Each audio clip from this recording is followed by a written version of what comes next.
Olá, queridos, a paz, boa tarde, pessoal do YouTube, boa tarde, pessoal do Instagram. Vamos chegando. Quinta-feira, dia 10 de outubro. Enquanto isso eu vou... Oi, prima, boa tarde. Enquanto isso eu vou enviando aqui, vai encaminhando para todo mundo, conforme você for chegando. Vai encaminhando aqui. Eu não vou encaminhando, não vou ficar sacudindo esse trem aqui. Vamos chegando hoje, Provérbios, capítulo 10. A gente vai ver aqui o contraste. Oi, mami. Vai ver o contraste aqui do justo e do ímpio hoje. Vocês vão perceber que a partir de agora a dinâmica de Provérbios vai mudar um pouquinho, né? Antes vocês viram que tinha um texto um pouco mais extenso, falando às vezes sobre o mesmo tema, com uma introdução, o meio ali, a conclusão, o desenvolvimento ali, a conclusão. E agora você vai ver que os provérbios daqui para frente, até uma parte, na verdade, a gente vai citando frase por frase, versículo por versículo, e cada versículo às vezes está falando de uma coisa diferente, não necessariamente um vai estar complementando o outro, como no início até o capítulo de ontem, que foi o capítulo 9. Então vão ser versículos separados, que às vezes cada versículo está falando de uma coisa diferente. Então a gente vai citando cada um, e obviamente talvez eu não consiga comentar todos, porque senão a live vai ficar muito extensa, mas aquilo que eu for achando mais relevante para fazer um comentário ou outro, eu vou comentando aqui com vocês, tá? Então, sem delongas, porque é possível que nesse formato fique mais extenso, mas não é a intenção. Então vamos começar. Provérbios capítulo 10, pega aí seu copinho d'água.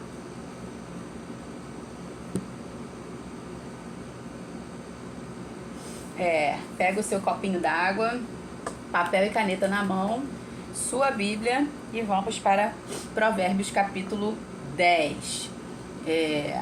Antes de começar a ler, que ele está falando aqui, o título de Provérbios capítulo 10 é o contraste, né? É o justo em contraste com o injusto ou com o ímpio. Algumas versões vai estar a palavra ímpio, né? Que nada mais é do que a relativo à impiedade. Então, mas a questão é, quem é o justo e quem é o injusto? Como é que a gente consegue fazer essa classificação? Quem é que consegue determinar quem é justo, quem é injusto? Porque pode ser que pela minha avaliação humana, eu vá achar uma pessoa justa e a outra injusta, mas isso não tem nada a ver com a minha percepção, nem com a sua percepção. Tem a ver com aquilo que foi estabelecido pela justiça. Quem é a justiça? A palavra fala que Cristo é a justiça de Deus. A justiça plena de Deus foi estabelecida em Cristo Jesus. Então, como é que você sabe se você é um justo ou se você é um injusto? O justo é todo aquele que aceitou, como a gente falou ontem. Eu não vou estender para falar novamente do mesmo tema, então se você puder, assista a live de ontem. O justo é todo aquele que aceitou, que recebeu a justiça que foi feita em lugar dele na cruz do Calvário por Cristo. Então Cristo ocupou o nosso lugar na cruz do Calvário, nós é que deveríamos estar lá, e Cristo nos substituiu, ele foi o nosso substituto. E ele cumpriu a justiça de Deus. Qual era a justiça? Que sem derramamento de sangue não há remissão de pecado. Ou seja, o salário do pecado, o preço do pecado era a morte. E nenhum de nós poderíamos cumprir isso, porque nenhum de nós éramos justos. Não havia um justo sequer. Então, em Cristo, essa justiça de Deus, que foi a pena, vamos botar assim, foi cumprida, ok? Então o peso daquela condenação que estava sobre nós foi paga, a justiça foi feita com a morte de Cristo Jesus. E aquele que é justo, ou seja, o justo nada mais é do que aquele que aceitou, que recebeu essa justiça para si, que entendeu que esse preço foi pago no nosso lugar, ok? E automaticamente aquele que é injusto é aquele que não recebeu essa justiça, aquele que acha que não pecou, que tá tudo bem, que ele é perfeito e que ele não precisa de Cristo, ou talvez isso nem seja... Ixi, gente, já logo no início. Ora pela minha voz aí. Então, automaticamente, o injusto é aquele que não aceitou, que não recebeu. E isso, às vezes, não é algo deliberado. Eu não quero aceitar Jesus. Não. Às vezes, a pessoa até acha que já tem a Jesus, né? E aí, a diferença entre você acreditar e você confiar, depositar a sua confiança para a sua salvação somente nele. Acreditar, a gente pode acreditar, por exemplo, que Pedro Álvares Cabral, de fato, existiu na história e que fez aquilo que a história diz que ele fez. Da mesma forma que você pode acreditar que Jesus simplesmente foi um personagem da história e que fez as pessoas, que de fato fez aquilo que as pessoas dizem que fez, mas não necessariamente você depositou a sua confiança nele. Talvez você ainda esteja confiando que a sua salvação provém de você mesmo, das suas boas obras ou algo desse tipo, ok? Então, o confiar é isso. E aquele que confia, aquele que depositou a sua confiança, a confiança da sua salvação em Cristo, esse é o justo, ok? Então, vamos começar. Provérbios capítulo 10, versículo 1. O filho sábio é a alegria do seu pai, mas o filho tolo é a tristeza da sua mãe. Quem aqui nunca ouviu nunca ouviu ou talvez nunca tenha falado aquela fatídica frase quando a criança tá tocando terror? Tem uma criança, às vezes numa festa ou num shopping, em algum lugar, que tá tocando terror ali, fazendo o estardalhaço, e aquela fatídica frase, aquela fatídica pergunta que talvez todo mundo aqui já tenha falado ou já tenha ouvido, né? Cadê a mãe da criança? Perceba que ninguém vai falar assim, cadê o pai desta criança? Não, ninguém vai falar isso. Normalmente vai falar, cadê a mãe da criança? Por isso que ele está falando aqui, o filho sábio é a alegria do seu pai, mas o filho tolo é a tristeza, a vergonha, né, em outras versões, da sua mãe, porque normalmente é a mãe que vai ser responsabilizada. E de certa forma, não é que esteja correto de todo, no sentido de ser só a mãe a responsável, mas pesa sobre a mãe o peso, a incumbência, a responsabilidade da educação do filho, tá? É papel de ambos, a instrução, é papel de todos, de ambos, né? A questão de instruir a criança, de ensinar a criança no caminho que deve andar, mas o pai e a mãe têm papéis diferentes, distintos aqui. O pai, ele é responsável pela provisão, pela segurança, pelo governo, pela direção, por ser o sacerdote do lar e automaticamente também o sacerdote dos filhos, tá? Então esse é o peso, mas a instrução também cabe a ambos. Quando a palavra fala instrui a criança no caminho que deve andar, tá falando para os dois. Mas a mãe, né, como a gente já falou aqui, por a mulher ter essa semelhança com o Espírito Santo, é aquela que vai guiar a toda a verdade, é aquela que vai educar, é aquela que vai consolar, é aquela que vai nutrir, entendeu? Então a mãe tem essa responsabilidade com relação à educação, a tolir a criança da sua tolice, né? Retirar da criança a sua tolice, até porque se tudo estiver de acordo com a ordem que Deus quer, o homem tem que ir para fora, o homem tem que ir para a guerra, o homem tem que ir para a rua, ele tem que trabalhar, ele tem que cuidar da provisão, e é a mulher que vai estar em casa cuidando dos filhos. Isso se tiver dentro da normalidade, tá? Então entenda, é comum que as mulheres trabalhem fora, isso é comum, mas não significa que é o normal, não significa que é essa a vontade do Senhor. A vontade do Senhor é que as mulheres estejam dando assistência aos seus filhos, educando seus filhos em casa. E é por isso também que você vai ver uma geração que os filhos estão, né, desgovernados literalmente, porque é a ausência do pai que dá o governo, né, e mal educados porque não tem a ausência da mãe. Então você vai ver um descontrole total, né? O desgoverno e a desobediência, não, perdão, a falta de educação, a desordem de toda espécie, tá? Porque acaba tendo a ausência das duas figuras, ok? Então, continuando, versículo 2. Os tesouros conseguidos de forma iníqua não servem para nada, mas a justiça livra da morte. A palavra iníqua aqui nada mais é do que injusta, tá? E o oposto desse versículo também é verdade. Se você ler, né? Os tesouros conseguidos de forma iníqua não servem para nada, de forma injusta. Então, o oposto também é verdade. Os tesouros conseguidos de forma justa servem para tudo, tá? Eu até fiz uma anotação aqui, que Deus, inclusive, ele vai considerar como injusto aquele homem, e aqui no caso pesa sobre o homem da mesma forma que pesa sobre a mulher a questão da educação do filho, e a mulher é que acaba sendo responsabilizada, né? Onde está a sua mãe? O peso da provisão pesa sobre o homem. Então, nesse caso, o homem será responsabilizado. E inclusive,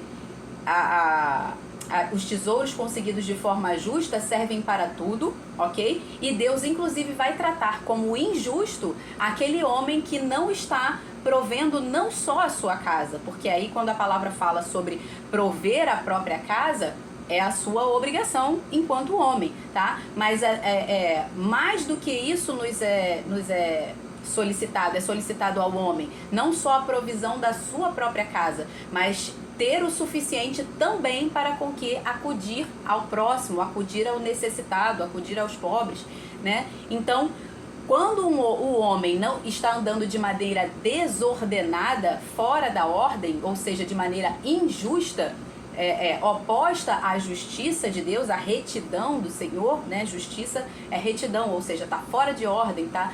De maneira injusta, Deus vai considerar este homem injusto, porque ele não está não só provendo a sua própria casa, como também não está tendo o suficiente para acudir o necessitado. E a gente vai ver isso, por exemplo, em 1 Timóteo, capítulo 5, verso 8, que diz: ora, se alguém não tem cuidado dos seus, especialmente os da própria casa, tem negado a fé e é pior do que o descrente. O descrente aqui, nesse caso, é o injusto.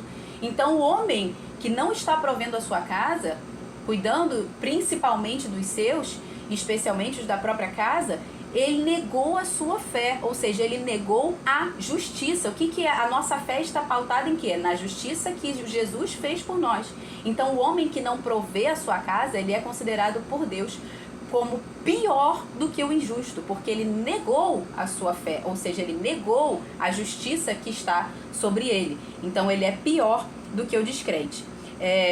Efésios 4, 28, na parte B, por exemplo, diz: aquele que roubava, na parte B não, ele todo, aquele que roubava, não roube mais. Em vez disso, trabalhe com as próprias mãos de forma honesta e produtiva, para que tenham com que ajudar generosamente os necessitados. Ou seja, não é só ajudar os necessitados, é ajudar generosamente. E aí talvez você achando, né, que...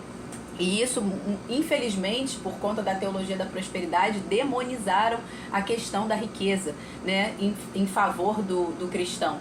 E isso é terrível, porque não faz o menor sentido. A palavra fala que as boas novas do Evangelho é que o coxo anda, o cego enxerga, o surdo ouve, e aos pobres, continua pobre? Não faz o menor sentido isso. Não faz sentido. A boa notícia para os pobres é o quê?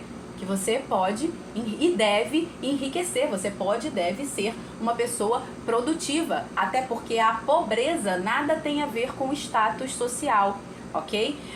Não tem a ver com aquilo que a sociedade determinou que você é lá no seu status social. Pobreza nada mais é do que improdutividade, ok? Por exemplo, quando você vê uma terra que não está sendo fértil, uma terra que você semeia, mas você não consegue colher nada ali dá fruto naquela terra, o agricultor vai chamar aquela terra ali de improdutiva, ou uma terra inútil, uma terra que ninguém está trabalhando nela, uma terra que ninguém está fazendo qualquer tipo de trabalho ali, ela também vai ser considerada uma terra improdutiva. Ok? Então, a improdutividade, a pobreza nada tem a ver com o status social. Você não está fadado a isso. Não é algo que seja imputado a você e que você é obrigado a permanecer naquela condição. Ok? A pobreza nada mais é que improdutividade. Então, você sai desse status de pobreza como? produzindo, sendo produtivo, sendo diligente, buscando a sabedoria, buscando crescer, ok? Então ele está falando aqui que os tesouros conseguidos de forma justa de forma injusta não servem para nada, mas a justiça livra da morte. Então, como o oposto também é verdade, os seus tesouros que vão ser conseguidos de forma justa, e aqui eu estou falando de uma riqueza, de tesouros, materialmente falando, ainda nem falei do espiritual, tá? Então, materialmente falando, aquilo que você consegue de forma justa vai servir para tudo, inclusive para livrar outras pessoas da morte, para acudir um necessitado, por exemplo, ok? Porque a justiça livra da morte. E aí, se eu for levar isso para a questão do lado espiritual, a palavra fala que os nossos tesouros devem ser ajuntados no céu e não nessa terra, porque a gente aqui não precisa depositar a nossa confiança na riqueza. A riqueza não foi feita para acumular, a riqueza ela foi feita para transbordar, ela foi feita para que você multiplique e transborde, é para o seu aprazimento também, ok? E a palavra fala, o que retém mais do que justo, lhe será em pura perda, ou seja, é justo que você retenha algo para você, para o seu aprazimento, principalmente para cuidar dos seus e da sua própria casa, com conforto, com aquilo que a sua família merece, porque como vocês sabem, nós somos o templo do Espírito Santo, então nós representamos a Deus, nós representamos a majestade de Deus, nós somos reis e rainhas, então não tem como a gente representar a Deus como um mendigo, ok? Nós precisamos representar a Deus como de fato Ele é. Então, é justo que você retenha uma parte, mas se você retém mais do que é justo, lhe será em pura perda. Então, você tem que estar sempre multiplicando e transbordando, ajudando os necessitados. É para investir o dinheiro na mão do cristão, nada mais é do que um armamento para o reino. É recurso para que o reino do Senhor seja expandido, seja de qual forma seja. Se você vai investir aqui em tráfego pago no Instagram para alcançar a sua mensagem para mais pessoas, seja se você vai dar treinamento e curso para outras pessoas e para isso você precisa investir em plataformas e tudo mais, e você vai ter recurso, vai multiplicar e não há nenhum problema nisso. Você vai lá, lembra que a gente falou, aquilo que a gente recebe de graça, que é pregar o evangelho, a gente vai dar de graça, mas aquilo que a gente batalhou para conquistar, pagou com os nossos recursos, pagando congresso, pagando cursos, pagando mentorias, pagando aquilo, é justo que a gente venda até mesmo para multiplicar os nossos recursos e ter mais armamento, ter mais recursos para poder investir no reino. Amém? Então, não trabalhe apenas para sustentar a sua casa e a sua família, até porque isso aí é sua obrigação. E como a gente viu em algumas lives anteriores, né, agora eu não vou me recordar qual como a palavra do próprio Senhor Jesus diz, aquele que faz só obrigação já pode se chamar servo inútil. Então não seja o servo inútil, não seja o servo improdutivo, não seja egoísta. De você achar que só o sustento básico da minha família tá ótimo e você achar que isso é humildade, que isso é piedade. Não, isso é impiedade. Você não está tendo piedade para com o próximo. Se você tivesse piedade para com o próximo, se você estivesse sendo justa, você estaria trabalhando não só para você, mas para ter também com que acudir aos outros, porque essa é a justiça de Deus. Inclusive a palavra fala que a verdadeira religião é acudir os órfãos e as viúvas nas suas necessidades. E quem são os órfãos e as viúvas? São justamente aquelas duas figuras que estão destituídas, tiveram a figura paterna e a figura do marido, no caso aqui respectivamente, tiradas dela. A viúva teve o seu marido que morreu, e o órfão teve o seu pai que morreu, e é o homem que é justamente essa figura de provedor. Então por que a verdadeira religião é acudir os órfãos e as viúvas? Porque essas pessoas estão destituídas do seu provedor, que é o homem, ok? Então por isso Deus nos fala, para que a gente possa acudir. Essa é a verdadeira religião diante do Senhor.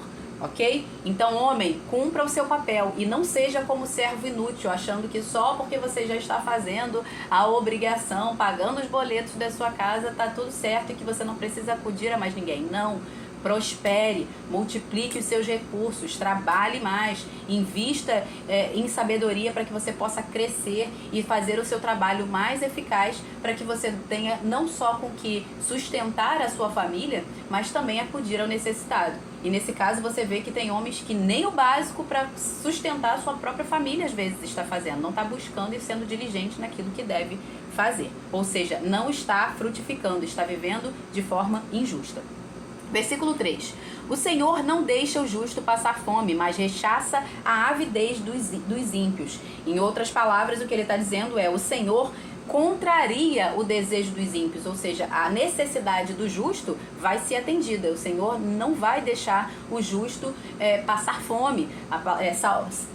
Em Salmos, por exemplo, Davi fala, né? Ontem fui moço, hoje sou velho, mas nunca vi nem um justo desamparado e nem a sua descendência mendigar o pão. Se você é justo, você vai trabalhar com justiça, então as suas necessidades vão ser supridas. Vão ser supridas de maneira milagrosa por Deus, Deus vai mandar, se for necessário também. Mas a vontade do Senhor é que você faça aquilo que é justo, como a gente acabou de fazer. A partir do momento em que você não está fazendo nem o básico para se sustentar e sustentar a sua própria família, você está agindo de modo injusto. Deus também faz milagre num tempo de crise, num tempo de necessidade extra, algo extraordinário, como por exemplo o povo de Israel, que estava no meio do deserto e ali ele não tinha o que fazer para conseguir comida, e Deus foi e mandou o maná para eles. Ok, isso pode acontecer. Há momentos de crise em que, mesmo que você esteja fazendo todo o necessário para sustentar a sua casa, a crise pode vir e abater a sua casa, bater na porta da sua casa. E é nesse momento que Deus vai vir com o sobrenatural. Mas você precisa fazer a sua parte, que é o natural, ok? Então o justo, ele não vai viver sem trabalhar, ele não vai viver de modo injusto. Até porque, como a gente já viu nesse versículo em lives anteriores, aquele que não trabalha, esse também não coma, está vivendo de modo desordenado, ok? É a semeadura e a colheita. Se você trabalha, você vai ter o que colher para comer, ok? Versículo 4. Quem trabalha com a mão ociosa, preguiçosa, fica pobre, mas o que trabalha com diligência enriquece, né? Então nada mais é do que o versículo aqui para o preguiçoso.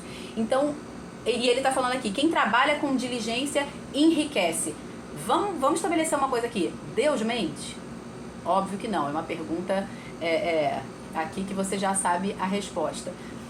Deus não mente, Deus não se engana. Então se ele está falando que o que trabalha com a mão diligente, que trabalha com diligência, enriquece, a pergunta que você tem que fazer para você mesmo é: aonde que eu estou errando? Será que eu estou sendo diligente no meu trabalho? Será que eu estou fazendo aquilo que é a minha obrigação de fato e indo além da minha obrigação, como um servo bom e fiel e não como um servo inútil que faz só a obrigação? Se eu não estou enriquecendo, e detalhe que a palavra aqui não é sustento de necessidade, é enriquecer. Deus não mente, Deus não se engana. Se ele falou que o diligente vem a enriquecer, então a pergunta que você tem que fazer é: onde está o erro? Com certeza não está em Deus. Não está. Você não está sendo diligente, você não está fazendo aquilo que precisa ser feito. E eu não estou falando que isso vai ser algo do dia para a noite, mas precisa ser feito. Ok? Você precisa buscar a sabedoria, como a gente viu aqui até então. Você precisa fazer aquilo que é o seu papel, o seu trabalho. Faz hora extra, estuda até mais tarde. Faz aquilo que precisa ser feito, porque Deus já fez a parte dele. A palavra fala que ele já liberou para nós toda sorte de bênçãos nas regiões celestiais em Cristo Jesus. Cabe a você acessar isso. Ok? Acessar não só por fé, mas também fazendo aquilo que precisa ser feito, porque Deus não vai fazer a sua parte. Deus não vai chegar lá e trabalhar por você, ele não vai estudar por você. É você quem precisa fazer isso.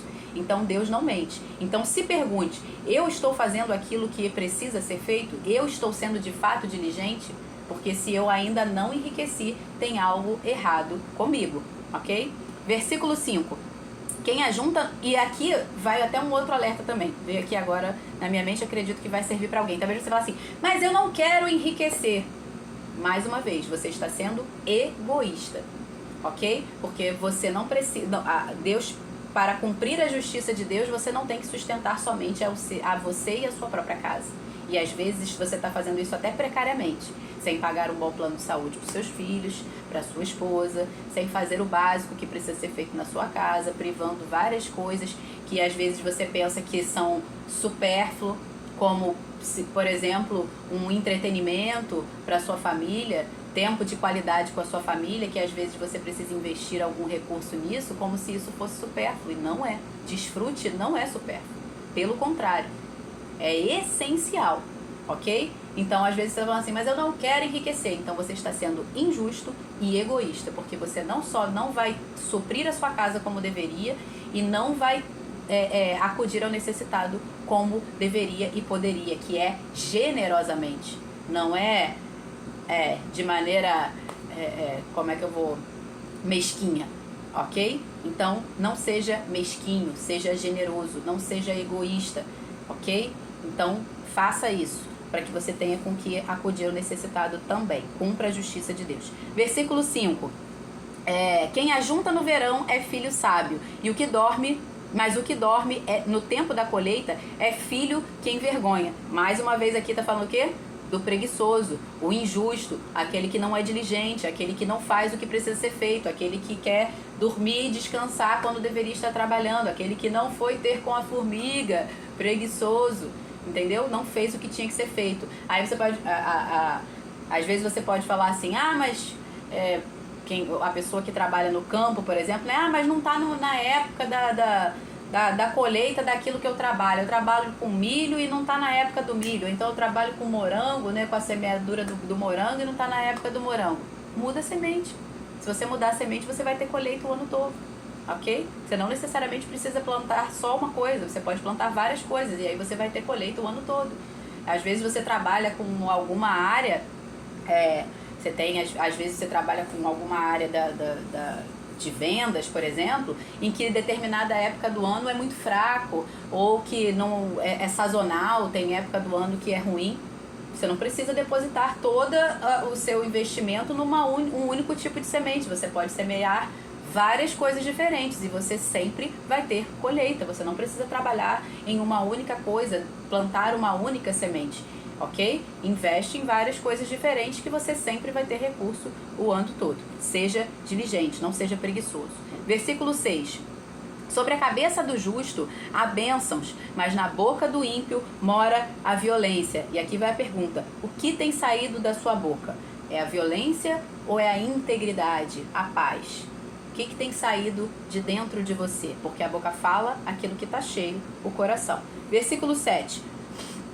A memória do justo é abençoada, mas o nome dos ímpios irá apodrecer. A memória do justo nada mais é aqui, né? Porque o justo será lembrado pela sua justiça. O justo, ele vai deixar um legado de sucesso, de honra. Ele vai ser lembrado não só pela sua identidade, por quem ele é, mas ele vai ser lembrado também pelos seus feitos. Ele vai ser lembrado também pelas suas posses. E essas posses aí eu quero dizer não só as posses terrenas, mas também as posses espirituais. Então, qual é o legado que você está deixando? O seu nome vai ser lembrado? Você de fato está sendo justo? Ou você está sendo diligente, remisso e não está fazendo aquilo que deve ser feito? E o seu nome sequer vai ser lembrado, sequer vai ser nomeado? Ou vai ser lembrado como aquela pessoa preguiçosa que não fez aquilo que deveria ser feito? Que não conquistou aquilo que poderia ter conquistado para ajudar a outros, para acudir ao necessitado? Porque quando você ajuda aos outros, não é simplesmente sobre você e sobre o seu nome ser lembrado, mas é sobre o nome do Senhor ser glorificado. Porque a palavra fala que as nossas boas obras redundam em ações de graça para quem? Para nós? Não, para Deus. Para Deus. Ok? Normalmente a pessoa que vai receber uma bênção, ela vai falar, graças a Deus. Ok? Então, pense bem se você está sendo um bom representante, um justo representante da generosidade de Deus, para que a sua memória seja lembrada como justo de fato. Se você está auxiliando outras pessoas também. Versículo 8. Quem tem coração sábio aceita os mandamentos, mas o que fala tolices acaba em ruína, tá? Então o sábio é aquele que é humilde, é aquele que aceita o ensino e ele busca por isso, ele busca pelo ensino, ele busca pelo conhecimento, ele busca pela sabedoria. Verso 9: quem anda com integridade anda seguro, mas o que perverte os seus caminhos será descoberto. Então a integridade aqui é o quê? É a firmeza. Perdão, a integridade não, desculpa, falei. É isso mesmo. Quem anda com integridade anda seguro. A integridade, ela vai trazer segurança, ela vai trazer estabilidade, ela vai trazer firmeza. E aqui lembrando que segurança nada tem a ver com você não passar por aflições, ok? Vamos fazer essa diferença aqui. A palavra, Jesus falou que no mundo nós teríamos aflições, mas para que nós tivéssemos bom ânimo, porque ele venceu o mundo. Esse bom ânimo que a gente precisa ter é justamente a nossa firmeza, é a nossa segurança, ou seja, aconteça o que acontecer, nós não seremos abalados, porque nós estamos firmados em quem? Em Cristo, naquele que venceu o mundo, entendeu? Então, o íntegro é aquele que anda seguro, porque a sua segurança, a sua confiança está em Deus. O íntegro aqui nada mais é do que o justo, ok? Versículo 10. Quem pisca os olhos traz desgosto, o que fala tolices acaba em ruína. Piscar o olho aqui nada mais é do que aquela pessoa falsa, tá? Aquela pessoa que está sempre tentando disfarçar, né? E fazendo as coisas de maneira dissimulada. É o sonso, é o falso. Versículo 11. A boca do justo é manancial de vida, mas na boca dos ímpios mora a violência. De novo, o que está saindo da sua boca? É vida ou é morte? É bênção ou é maldição? Ok? Então declare para você mesmo e faça disso o seu estilo de vida. A minha boca é manancial de vida. Versículo 12. O ódio provoca conflitos, mas o amor cobre todas as transgressões. Quem é justo, ele anda em amor e por isso ele perdoa. Tá? Não dá para você dizer que você anda em amor se você não perdoa. Então é isso que ele está dizendo aqui, que aquele que é justo, anda em amor, no caso, ele cobre todas as transgressões. O que é cobrir todas as transgressões? É perdoar. Então aquele que é justo, ele anda em amor. O que não ama, ele vai sempre gerar conflitos, que é o caso do ódio. Vai estar sempre gerando atrito. É a famosa sementinha do mal, né? Que ele vai lá, semeia aquela contenda e depois ele fala assim, não, mas não fui eu, foi você que fez isso. E aí quando você vê, o circo já está armado, porque ele está sempre ali semeando contenda, sempre buscando alfinetar ali com alguma coisa. Esse é o que não ama e normalmente ele também não perdoa, ele vai viver amargurado.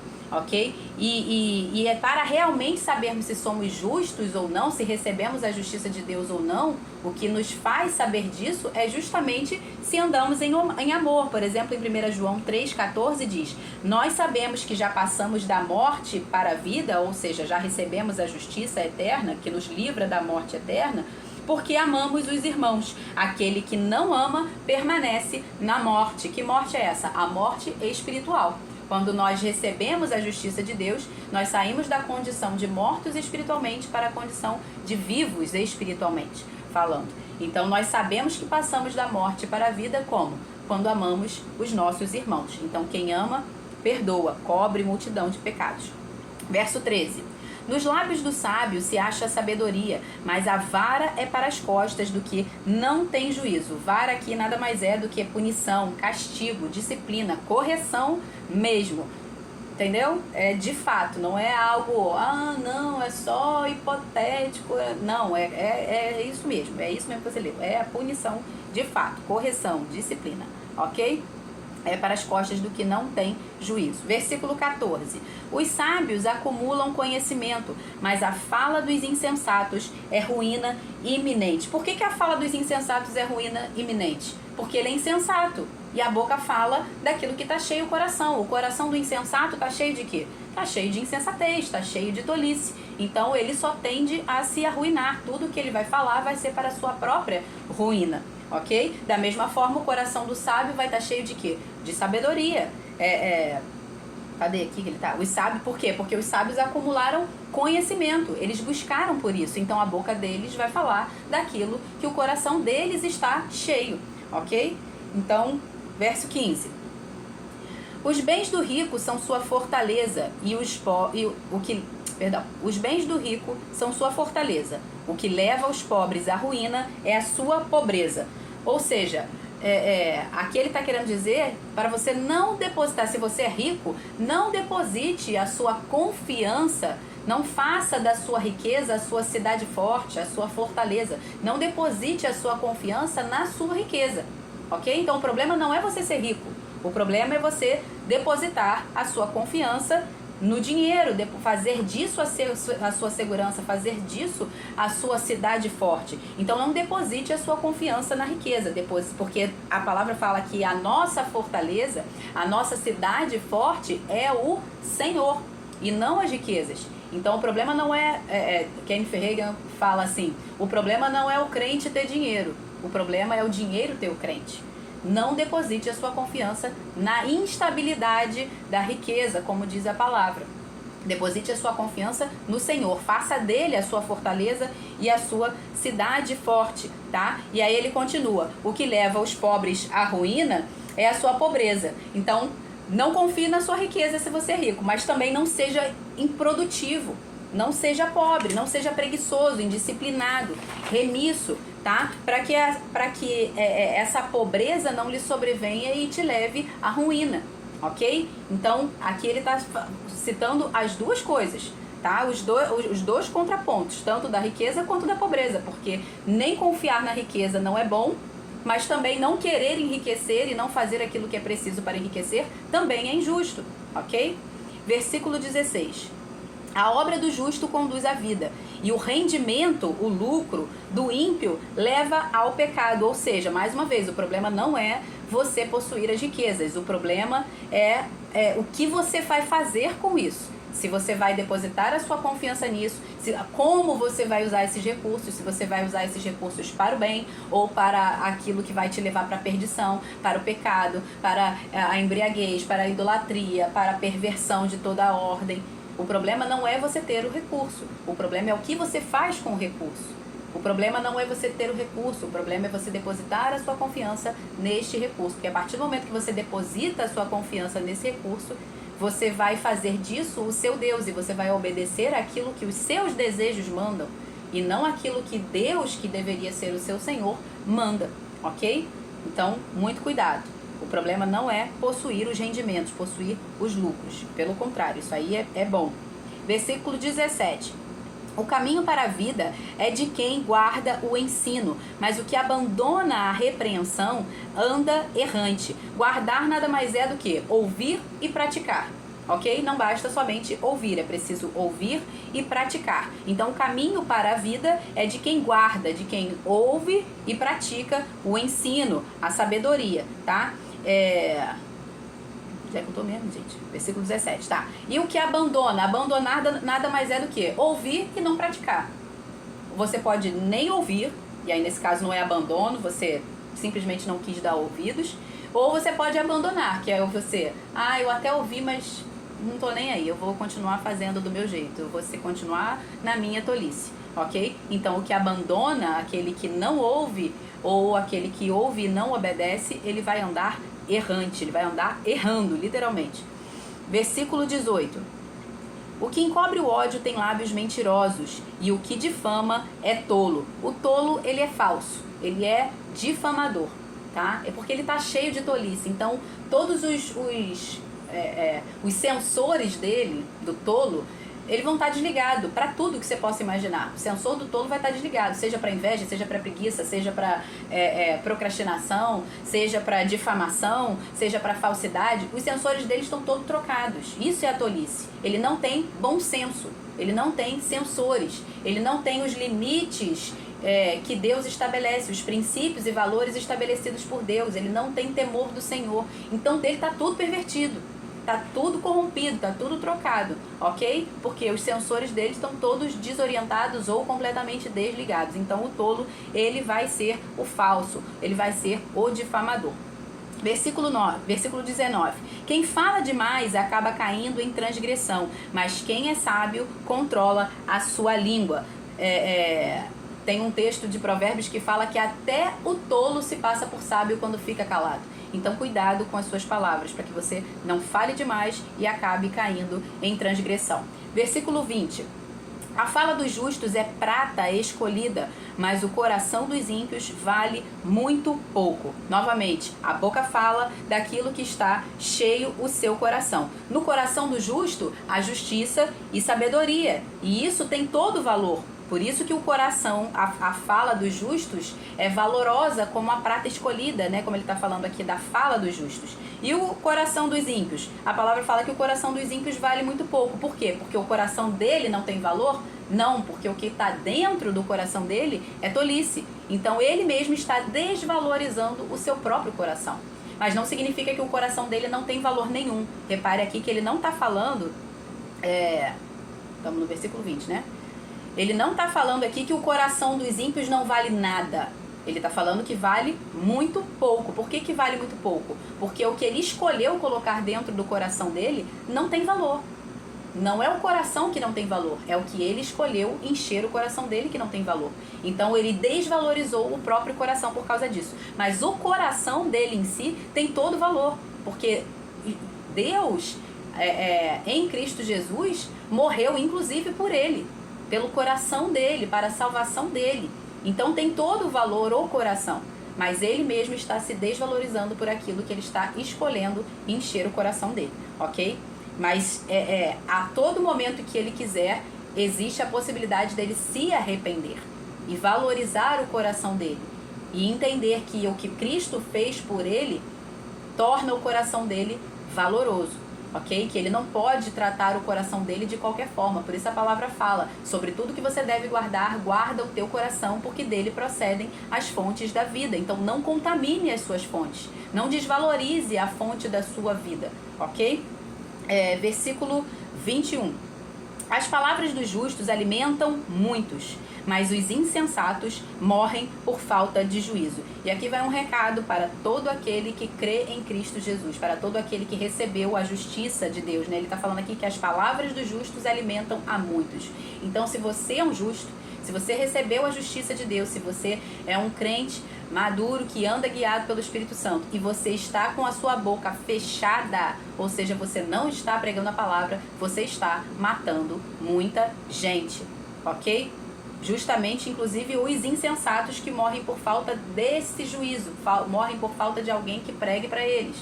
Então, a sua boca fechada está matando muita gente. Esse é um recado que vai especificamente para aquele que diz que crer em Cristo, porque a nossa missão, o nosso ministério que nos foi dado é justamente o ministério da reconciliação. Então, se você está com a sua boca fechada, você está matando muita gente e esse sangue vai ser requerido das suas mãos. Versículo 22. A bênção do Senhor enriquece e ele não acrescenta nenhum desgosto a ela. Então, como é que você pode dizer que você é abençoado se você não está sendo enriquecido por essa bênção? Qual é a bênção do Senhor? O Senhor tem a bênção da sabedoria, o Senhor tem a bênção das virtudes, a bênção da disciplina, a bênção do vigor, do ânimo, da saúde. Ele te dá todas as bênçãos e o resultado é você enriquecer. E quando eu falo enriquecer, eu não estou falando só de bênçãos materiais. Eu estou falando de toda sorte de bênçãos espirituais. Como eu falei, os nossos tesouros também estão nos céus. Então a bênção do Senhor enriquece. O que você está fazendo com a bênção que Deus está te dando? Mais uma pergunta para você refletir. O que você está fazendo com os dons, o talento, todas as bênçãos que Deus te deu? Você está usando isso para multiplicar, para que você possa enriquecer não só materialmente, mas também espiritualmente e almaticamente? Ou você está sendo diligente, remisso, mais uma vez? E ele fala aqui que a bênção do Senhor enriquece e ele não acrescenta nenhum desgosto a essa riqueza. Ou seja, se você enriquece segundo a justiça de Deus, não depositando a sua confiança na riqueza, mas depositando a sua confiança no Senhor, essa bênção não vai trazer, essa riqueza não vai trazer nenhum desgosto para você. Pelo contrário, ela vai ser bênção na vida de outras pessoas, da sua própria casa, da sua própria família, daqueles que você abençoar generosamente. Como a gente falou, injusto é você não multiplicar, injusto é você reter aquilo que você deveria usar também para o reino. Então, não vai trazer nenhum desgosto. Já a riqueza do ímpio, a riqueza do injusto, vai trazer desgosto, porque vai levar ele para o pecado, vai levar ele para a perdição, vai levar ele para o caminho de morte. Por quê? Porque é tolo. Novamente, os sensores deles estão desorientados, tá? Tem que correr aqui. Onde é que eu tô agora? 23. Praticar a maldade é como um divertimento para o insensato. O homem inteligente se diverte com a sabedoria. Tudo aquilo que você busca fazer repetidamente vai se tornar um hábito ou um vício, né? Que é a mesma coisa. É porque o hábito normalmente a gente usa para falar de algo que é bom e o vício a gente usa para falar de algo que é ruim. Mas ambos significam a mesma coisa. Eles vão liberar em você um sistema dopaminérgico. Então aquilo que você faz que se torna um hábito vai se tornar um vício, por exemplo, né? Então o ideal é que você fique viciado. O seu cérebro sempre vai precisar de um vício. Sempre. Ele precisa de um vício. Então, você precisa escolher o vício que você vai dar para o seu cérebro. Ah, eu sou viciado em praticar o esporte. Maravilha. Ah, eu sou viciado em comer bem, boa alimentação. Maravilha. Agora, eu sou viciado em droga. Ah, eu sou viciado em atos libidinosos digitais, como a gente já falou aqui em outra live.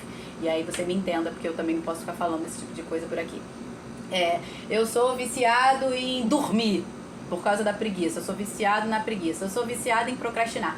Tudo que você é viciado vai liberar no seu cérebro a dopamina. O que é a dopamina? Nada mais é do que aquele hormônio que vai te dar aquela sensação de prazer. Então ele está falando aqui que a maldade é como um divertimento para o insensato. Por quê? Porque ele já está viciado em praticar a maldade. Então ele vai praticar a maldade e no cérebro dele vai liberar dopamina com aquilo ali. Em vez de liberar cortisol, algo que ele precisa fugir, correr, sair dessa condição, não, vai liberar prazer nele. Porque ele está viciado, porque ele já é um insensato. Ele passou a vida inteira fazendo isso e ele já é viciado neste comportamento de ser tolo, de ser insensato, de praticar aquilo que é mal. Já o homem inteligente se diverte com a sabedoria. Mesma coisa. Entendeu? Então seja viciado em estudar, seja viciado em praticar esporte, seja viciado em cuidar da sua alimentação, seja viciado em buscar a sabedoria que vem do alto. E isso também vai liberar dopamina em você e você vai se divertir com isso. Versículo 24. Aquilo que o ímpio teme, isso lhe sobrevém. O que os justos desejam, Deus lhe concede, né? Então, tanto o desejo quanto o medo são frequencialmente atrativos para o objeto da sua atenção. Aquilo que você vai dar atenção, seja com medo, seja com desejo, você vai atrair. E aqui vai uma dica. Normalmente o medo é mais atrativo do que o desejo, ok? Porque se fosse assim também era só a gente desejar e tava tudo certo. Não. Normalmente a frequência do medo é muito maior, tá? Medo nada mais é do que fé ao contrário. Ok? E aí, por que a frequência do medo acaba sendo mais facilmente atingida? Porque o mundo jaz no maligno. Então, o inimigo ele não vai incentivar que a frequência do seu desejo, daquilo que é bom, flua tranquilamente. Ok? Ele vai gerar impedimento, ele vai gerar bloqueio, ele vai gerar barreira para que a frequência daquilo que você deseja seja impedida, a sua fé seja impedida. Ele vai resistir a isso, o diabo. Já a frequência do medo, não, ele vai empurrar. Opa, é essa aí que eu quero, essa daí é que é contrária ao Senhor, né? A fé é o oposto, o medo é o oposto da fé, então essa daí eu vou empurrar para frente, tá? Então você vai ter um incentivo do mundo que jaz no maligno, da frequência que está, do sistema que está operando nesse mundo, tá? Então, por exemplo, como a gente vê em Jó 3:25, aquilo que eu temo me sobrevém, o que eu receio me acontece. Então, muito cuidado, aquilo que você crê, né? Aquilo que você deseja é atrativo, você atrai, mas aquilo que você teme também você atrai e numa potência muito maior, porque vai ter um empurrãozinho ali do cão, ok? Versículo 25. O ímpio desaparece assim como passa a tempestade, mas o justo tem um fundamento eterno. Quem é o fundamento eterno do justo? Jesus. Jesus é o nosso fundamento, ok? Ele é o autor e consumador da nossa fé. Ele é o nosso fundamento, ele é a nossa base, ele é a rocha na qual nós estamos estabelecidos, ok? Então o ímpio, como ele não está seguro, ele não está construído nessa rocha, qualquer tempestade ele vai desaparecer. Já o justo não, tá? O justo ele tem esse alicerce eterno que pode vir vento, pode vir tempestade, ele vai permanecer firme. Não significa que ele não vai sofrer aflições, mas que essas aflições não vão derrubar ele, como a gente já viu. Versículo 26. Como vinagre para os dentes e fumaça para os olhos, assim é o preguiçoso para aqueles que o enviam. Ou seja, o preguiçoso, ele irrita aquele que o envia. Entendeu? A pessoa que é preguiçosa, ela vai irritar aqueles que enviaram ela. Qualquer coisa que você pedir para um preguiçoso, você vai se irritar. Você vai se irritar, confia em mim. Qualquer coisa que você peça para um preguiçoso, você vai se irritar. Porque ou ele não vai fazer, ou ele vai fazer mal e porcamente para que você não peça mais nada para ele. Ele vai fazer de propósito tudo errado, que é para você não pedir mais, entendeu? Ele vai fazer com a maior morosidade possível, vai fazer errado, vai dar uma encrenca, ele vai te irritar. Vai por mim, entendeu? É melhor não pedir nada pro preguiçoso, porque ele vai te irritar. Versículo 27. O temor do Senhor prolonga os dias da vida, mas o tempo dos ímpios será abreviado. Por quê? Porque o que teme o Senhor, ele é sábio, ele obedece. Então isso vai livrar ele de muito problema. Mas o ímpio não, como eu falei, os sensores do ímpio estão todos desligados, desconectados, destrambelhados. Então eles são imprudentes, eles são desobedientes, eles não buscam a sabedoria, então eles vão se arruinar. Ok? E eles vão colher exatamente aquilo que eles semearam. Da mesma forma o sábio vai colher exatamente aquilo que plantou. Então o tolo, como ele vai plantar a tolice, ele vai se arruinar. Versículo 28. A esperança dos justos é alegria, mas a expectativa dos ímpios perecerá. Por que a esperança dos justos a esperança dos justos é alegria, mas a expectativa dos ímpios perecerá? Porque a esperança dos justos é justamente o quê? A justiça. E aquilo que ele está semeando a sua esperança, depositando a sua confiança e a sua esperança, vai alegrar o coração dele. Mas o tolo não. O tolo, ele quer colher aquilo que ele não plantou. Então ele espera por alguma coisa que ele não está colhendo. Ele está tendo a esperança de receber, porque ele é tolo, aquilo que ele não plantou. Mas quando vier a colheita, né? Isso, a expectativa dele vai perecer. Aquilo que ele esperava vai ficar assim: ai, mas não era isso que eu queria, mas não era isso que eu esperava. A esperança dele vai perecer. Por quê? Porque ele vai colher exatamente o que ele plantou. Ele não vai colher aquilo que ele esperava que ele ia colher sem ter plantado aquilo. Entendeu? Então a esperança dele vai perecer. Mais uma vez, semeadura e ceifa. Versículo 29. O caminho do Senhor é fortaleza para os íntegros, mas ruína para os que praticam a iniquidade. Por quê? O Senhor é refúgio e fortaleza de todo aquele que crê. Mas ele resiste aos ímpios, ele resiste aos soberbos, ele resiste aos iníquos. Tá? Então o Senhor é a nossa fortaleza. Verso 30. O justo nunca será abalado, mas os ímpios habitarão na terra. Então o justo não será abalado, mais uma vez. Por quê? Porque tem o Senhor como seu fundamento. Eles construíram a casa sobre a rocha. Já os ímpios, eles serão removidos, serão destruídos, serão abalados, ok? 31 e 32. Aqui, como é um complemento do outro, eu vou ler corridos os dois juntos e são os dois últimos. A boca do justo produz sabedoria, mas a língua da perversidade será arrancada. O lábio dos justos sabem o que agrada, mas da boca dos ímpios só saem perversidade. Mais uma vez, a boca fala daquilo que o coração está cheio. Então, o que tem saído da sua boca? O que tem saído da sua boca é o índice daquilo que você está colocando para dentro. E às vezes você fala assim: ah, mas você não pode julgar o que está no meu coração. Só Deus pode julgar. Você não sabe o que está no meu coração. Deixa eu te falar uma coisa simples e fácil que está na Bíblia, tá? É que o justo, aquele que anda guiado pelo Espírito, ele vai ter uma coisa chamada discernimento, ok? Ele tem discernimento, inclusive, para julgar segundo a justiça de Deus, a reta justiça de Deus. Inclusive, a palavra fala que nós vamos julgar, inclusive, aos anjos, ok? Ele fala, por exemplo, que como é que vocês não sabem julgar os de dentro, se vocês vão julgar, inclusive, aos anjos? Então, normalmente quando a pessoa fala assim: ah, você não pode me julgar, é porque o que ela está querendo dizer é assim: não me incomode no meu pecado, ok? Então, como é que você julga, entre aspas, discerne o que está no coração da pessoa? É simples, a palavra fala que a boca fala daquilo que está cheio o coração. Então, automaticamente, as suas ações e as suas palavras vão dizer o que está dentro do seu coração. Então não vem com essa desculpa de você não sabe o que está no meu coração. É lógico que a gente sabe. É claro que a gente sabe. Porque a sua boca está denunciando, as suas ações estão denunciando. Se o seu coração tivesse coisa diferente, o que iria sair quando fosse espremido era coisa diferente, ok? Então é óbvio que tem como saber. Então não pensa que, não, você está julgando o meu coração. Sim, estamos julgando o seu coração, porque Deus nos deu discernimento para isso. Inclusive Ele deu também a você, para que você discirna.